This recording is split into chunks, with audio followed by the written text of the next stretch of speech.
قرآن پاک پڑھنے کی بات آتی ہے, قرآن پاک سیکھنے کی بات آتی ہے. ارے جوکر بننے میں تجھے شرم نہیں آتی ہے, قرآن پاک سیکھنے میں تجھے شرم آتی ہے. یہ کون سی شرم ہے؟ یہ کون سی شرم ہے بھائی؟ تو کہاں سے, کون سے کارخانے سے یہ شرم لے کر آیا ہے؟ شرم تو اس بات میں ہونی چاہیے کہ میں نے پھٹی پرانی پینٹ پی ہے اور تو اس کو فیشن کا نام دیتا ہے. پھٹی پرانی پینٹ پر کے بازاروں میں چلتا ہے, برہنہ سر بازاروں میں چلتا ہے, برہنہ کپڑے بازاروں میں چلتا ہے, تو تجھے شرم نہیں؟ قرآن پاک سیکھنے میں شرم؟ میرے دوستو, یہ تیری جو ہے نا مت, وہ مار دی گئی ہے, وہ تیری عقل مار دی گئی ہے. اگر تجھے عقل ہوتی, تھوڑی شرم بھی ہوتی, تو یہ بات نہ کرتا, کہتا کہ میں صف اول پر حاضر رہوں گا اور قرآن پاک کو حاصل کر, قرآن پاک کا علم حاصل کروں گا, قرآن پاک پڑھنا سیکھوں گا. یہ جذبہ ہونا چاہیے تھا. مگر آج جذبے کم ہو گئے. آج ہماری ایک کثرت سے نوجوانوں کی ٹیم کو کھڑا کیا جائے. اب میں یہ علل اعلان کہتا ہوں اور یہ دعوے سے کہتا ہوں کہ آپ ہمارے اسلامی معاشرے سے 100 نوجوان لڑکے کو کھڑا کر کے ایک سائڈ میں رکھیں. صرف 100, اب 100 بھی نہ کر سکو, 10 نوجوانوں کو کھڑا کر کے پوچھو, تو آپ پوچھیں ان 10 نوجوانوں کو کھڑا کر کے, ان 10 نوجوانوں میں سے کس کو قرآن شریف پڑھنا آتا ہے؟ شاید 1 یا 2 نکلیں گے. 8 یا 9 نوجوان ایسے نکلیں گے جن کو قرآن پاک انہوں نے کبھی زندگی میں کھولا ہو. تو یہ بھی بہت بڑی بات ہوگی. اللہ اکبر, یہ بھی بہت بڑی بات ہوگی کہ انہوں نے زندگی میں ایک مرتبہ قرآن مجید کھولا کہ میں آج آؤ کہ میں قرآن شریف 10 مرتبہ دن میں موبائل کھولتے, 10 مرتبہ دن میں موبائل کھولتے, 10 مرتبہ نہیں 100 مرتبہ ہم دن میں موبائل کھولتے. میں بھی آ گیا, آپ بھی آ گئے, مگر کبھی ہم کو توفیق ملی کہ ہم اللہ تعالیٰ کی کتاب قرآن پاک کو کھول کر دیکھیں. ہمارے علماء نے اس بات پر زور دیا کہ قرآن پاک کو سمجھے, قرآن پاک کو سمجھے, قرآن پاک کو سمجھے.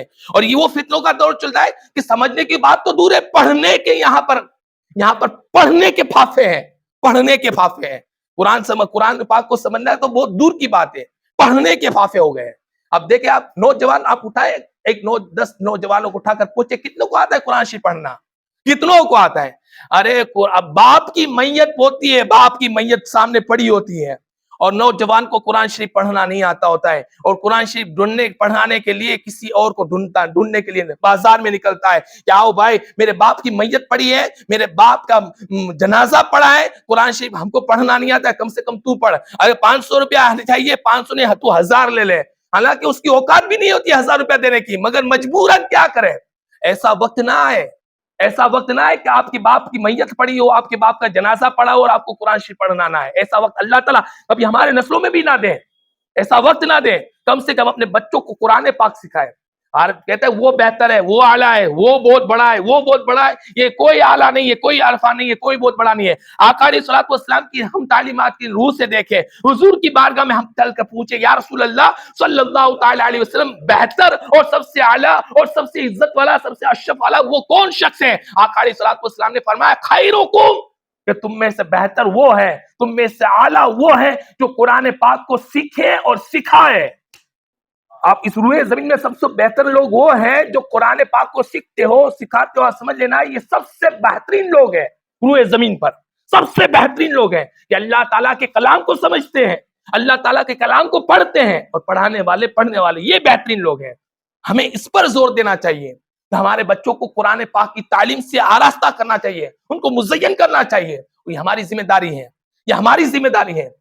میں آپ کو ایک مدرسہ بتاؤں, جس مدرسے کے بانی جو ہے نا وہ سید المرسلین صلی اللہ تعالی علیہ وسلم, سلطان مدینہ ہے صلی اللہ تعالی علیہ وسلم.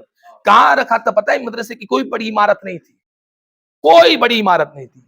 ایک چبوترا تھا, جس چبوترے کا نام ہے صفہ. کیا نام ہے؟ صفہ نام ہے. کیا نام؟ ہاں, اس کے جو بیٹھنے والے تھے اس کی تعداد بتائی جاتی ہے, اس کی تعداد 70 یعنی 70 بتائی جاتی ہے. اور آگے چل کر محدثین بیان کرتے ہیں کہ وہ تعداد 200 تک پہنچی تھی. اور وہ کیسے لوگ تھے, وہ پڑھنے والے کیسے لوگ تھے جو چبوترے میں بیٹھتے تھے, صبح روزانہ وہاں پر آ جاتے ہیں, حضور علیہ الصلوۃ والسلام تشریف لاتے ہیں, ان کو قرآن پڑھاتے ہیں, وہ سیکھتے. بہترین مدرسہ روئے زمین پر, صفہ کا مدرسہ.